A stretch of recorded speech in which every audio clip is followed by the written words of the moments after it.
Alright guys, I'm going to get in the captain's chair and show y'all how to turn on the generator from the captain's chair. And here we are. We always want to turn the car on. Always want to turn on Chevy 454 motor. And there you are. She does take a minute to warm up because she is carbureted. The motor is under here. And you have a button right here that's called battery mode. You always want to put it in dual. And when you put it in dual, you will see the other buttons light up. See that? Did you see that on the bottom right here? Okay, and then now the auxiliary battery will be on. You always want to make sure. Okay, now you can turn on the radio because it's got the auxiliary battery on.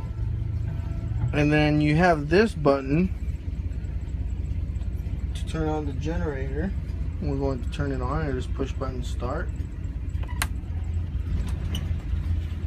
And there you are. You will hear the beep. And we will climb out to show you how it sounds.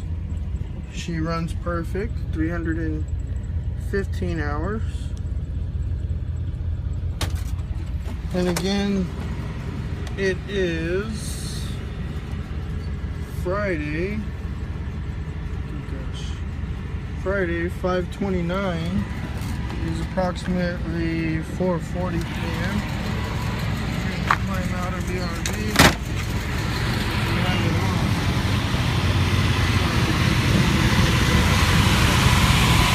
Still fun,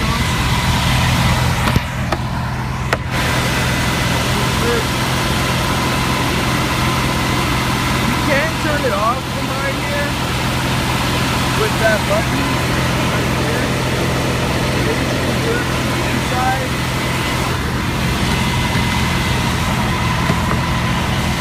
And let's go ahead and show you. Well, let's climb aboard.